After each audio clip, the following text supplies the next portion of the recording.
تھاما، فرقے فرقوں میں بڑھ گئے، جماعتوں میں بڑھ گئے۔ اللہ ایک، رسول ایک، کعبہ ایک، کتاب ایک، دین ایک، عقیدہ ایک، منہج ایک، لیکن ہم ایک نہیں ہیں۔ کیوں؟ اس کا بھی جواب اسی میں ہے کہ ہم نے قرآن و حدیث کو الگ الگ طریقوں سے سمجھنا شروع کر لیا، جس کی وجہ سے آج امت مسلمہ جو ایک تھی محمد صلی اللہ علیہ وسلم کے زمانے میں، صحابہ ایک تھے، عقیدہ ایک تھا، منہج ایک تھا، کوئی جماعتیں نہیں، کوئی فرقے نہیں تھے۔ فرقے کیوں بنے؟ اس میں جواب ہے، انہوں نے قرآن و حدیث کو ویسے نہیں سمجھا جیسے اللہ نے حکم دیا۔ کیا ہے اللہ کا حکم؟ کیا ہے اللہ تعالیٰ کا فرمان؟ اللہ تعالیٰ فرماتا ہے فَإِنْ آمَنُوا، اگر وہ لوگ ویسے ایمان لائیں گے جیسے تم ایمان لاتے ہو تو وہ لوگ ہدایت پر ہوں گے۔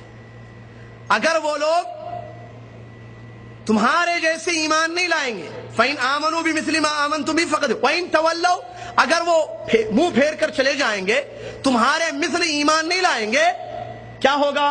فَإِنَّمَا هُمْ فِي شِقَاقٍ فَسَيَكْفِيكَهُمُ اللَّهُ، اللہ ان کے لیے کافی ہے۔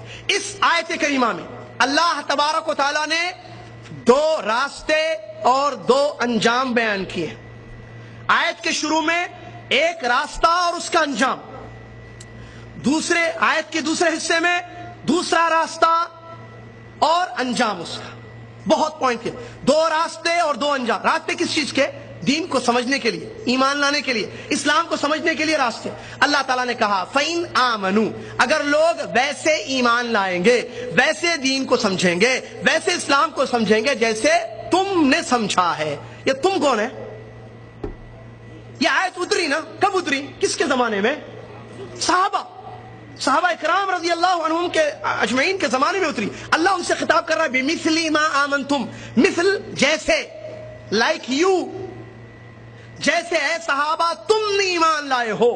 اگر لوگ ویسے ایمان لائیں گے جیسے اے صحابہ تم ایمان لائے، فَقَدِ اهْتَدَوْا، تو وہ ہدایت پر ہوں گے۔ ایک راستہ، ایک منہج، ایک فہم، صحابہ کا فہم، جس کو فہم السلف کہتے ہیں۔ سلف سے مراد شیخ الاسلام ابن تیمیہ رحمۃ اللہ علیہ فرماتے ہیں سلف کا مطلب صحابہ اور تابعین۔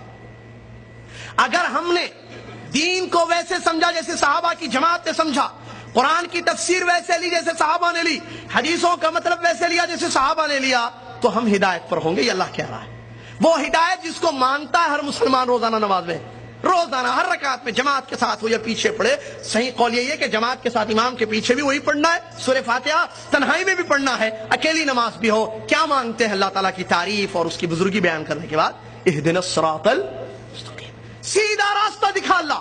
سیدھے راستے کے لیے یہ منہج اپنانا ضروری ہے، صحابہ کا فہم لینا ضروری ہے، صحابہ کے جیسے دین کو، اسلام کو، کتاب و سنت کو سمجھنا ضروری ہے تاکہ ہدایت ہو۔ یہ کون کہہ رہا؟ اللہ تعالیٰ سورہ بقرہ کی آیت ہے فَإِنْ آمَنُوا بِمِثْلِ مَا آمَنْتُمْ بِهِ فَقَدِ اهْتَدَوْا، اگر ایمان ویسے ہوگا جیسے تمہارا ہے، صحابہ ایمان ہے، تو پھر وہ ہدایت پر ہوں گے۔ اگر راستہ چھوڑا تمہارا صحابہ کا، وَإِنْ تَوَلَّوْا، اگر منہ موڑ کر چلے گئے، راستہ چھوڑا، صحابہ کا فہم چھوڑا، صحابہ کا عقیدہ چھوڑا، قرآن کی تفسیر ویسے نہیں لی جیسے صحابہ نے لی، حدیثوں کو ویسے نہیں سمجھا جیسے صحابہ نے سمجھا، تو کیا ہوگا؟ فَإِنَّمَا هُمْ فِي شِقَاقٍ، اللہ کہتا ہے کوئی شک نہیں ہے کہ وہ پھر جماعتوں میں، ٹولیوں میں، فرقوں میں بٹ جائیں گے۔ کیا ہے انجام آج؟ دیکھیے دوسرا راستہ کیا ہے؟ نبی صلی اللہ علیہ وسلم کے صحابہ کو چھوڑ کر کسی اور طریقے سے، یا تو دماغ سے سمجھے، یا تو میجورٹی سے سمجھے، یا تو کسی ایک شخص کو متعین کر کے دین کو سمجھے، کتاب و سنت کو، تو اللہ تعالیٰ اس کا انجام بتا رہا ہے فَإِنَّمَا هُمْ فِي شِقَاقٍ، اس کا انجام یہ ہوگا صحابہ کے عقیدے کو چھوڑنے کا، کتاب و سنت کو صحابہ کے طریقے سے نہیں سمجھیں گے، اس کا انجام یہ ہوگا فَإِنَّمَا هُمْ فِي شِقَاقٍ، ٹولیوں میں، جماعتوں میں، فرقوں میں بٹ جائیں گے۔ اسلام ایک ہے، کتنی آج جماعتیں، یہ بھی مسلمان، وہ بھی مسلمان، وہ بھی مسلمان، یہ بھی کہتا ہے میں قرآن و حدیث کو ماننے والا، میں اللہ اور اس کے رسول پر ایمان لانے والا، وہ بھی کہتا ہے اس کا عقیدہ الگ ہے، اس کا عقیدہ الگ ہے، یہ کہتا ہے اللہ عرش پر ہے، وہ کہتا ہے اللہ ہر جگہ موجود ہے، وہ کہتا ہے نہیں اللہ صرف 5 جگہ پر رہتا ہے، وہ کہتا ہے نہیں اللہ ہمارے دلوں میں رہتا ہے۔ کیا ہے ایک اللہ کے بارے میں اتنے عقیدے؟ منہج صحابہ کا چھوڑا۔ رسول اللہ صلی اللہ علیہ وسلم کے بارے میں دیکھیے الگ الگ، کوئی کہتا حیاتی ہے، کوئی کہتا حیات ہے، کوئی کہتا نہیں وفات پا چکے ہیں، قبر میں زندہ ہے، کوئی کہتا قبر میں زندہ ہے، کوئی کہتا نہیں ہر جگہ زندہ ہے، جہاں چاہے آتے رہتے ہیں، جہاں چاہے حاضر ہوتے رہتے ہیں، آپ صرف درود پڑھ لیے آ جائیں گے۔ کوئی کہتا ہے وہ مشکل کشا ہیں، وہ فلاں فلاں جگہ آتے ہیں، پریشانیاں دور کر دے، بس تم دل سے یاد کرو۔ کیا ہے یہ عقیدے؟ پھر نماز کو لے لیے، طہارت لے لیجیے، زکات، عمرہ، شادی بیاہ، معاملات، لین دین، ایوری تھنگ اسلام کی۔ لوگوں نے صحابہ کے منہج کو چھوڑا، الگ الگ عقیدے، یہ کہتا یہ حلال ہے، یہ کہتا یہ حرام ہے، یہ کہتا جائز ہے، یہ کہتا نہیں جائز ہے۔ سود، ہاں آپ انڈیا میں رہتے ہو، دارالکفر میں ہو، لہذا آپ کے لیے حلال ہے، کوئی کہتا نہیں حرام ہے، کوئی کہتا نہیں ٹھیک ہے یہ چیز غلط ہے۔ نبی علیہ السلام کی پیدائش پر کوئی کہتا میلاد منانا چاہیے، خوشی کا موقع ہے، پیارے اسلام دنیا میں نور لے کر آئے، کوئی میلاد منا رہا ہے، کوئی انکار کر رہا ہے۔ کتنی جماعتیں، کتنے فرقے، یہ وجہ کیا ہے اس کی؟ کیا قرآن و حدیث کو چھوڑ دیا ان لوگوں نے؟ نہیں، یہ مت سمجھیں آپ پوائنٹ، پھنس جائیں گے، ورنہ وہ یہ نہیں کہتا کہ میں نہیں مانتا قرآن کو، آگے مثالیں بھی آ رہی، قرآن اور حدیث کو ماننے والے قوم ہیں یہ سب مسلمان۔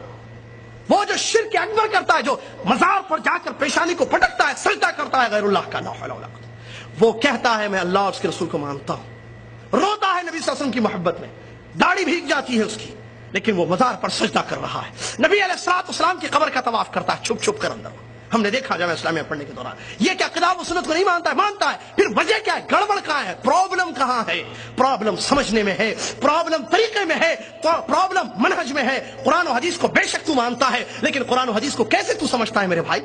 صحابہ کے جیسے سمجھتا نہیں۔ اسی لیے اللہ نے کہا کہ اگر تم صحابہ کا منہج چھوڑو گے، ٹولیوں میں بٹ جاؤ گے، جماعتیں الگ الگ ہو جائیں گی تمہاری، فی شقاق، شقاق کہتے ہیں اختلاف، الگ الگ ٹولیاں جماعت، فسیکفیکہم اللہ، قیامت کے دن اللہ تعالیٰ ان کا بدلہ دے گا، فسیکفیکہم اللہ، اللہ ان کے لیے کافی ہے، اللہ سننے والا اور جاننے والا ہے۔ یہ آیت میں جواب ہے، پہلی دلیل، 3 آیتیں دلیل میں پیش کروں گا انشاءاللہ۔ یہ پہلی آیت ہے جس میں اس سوال کا جواب ہے کہ ہم یا دنیا کا ہر مسلمان کتاب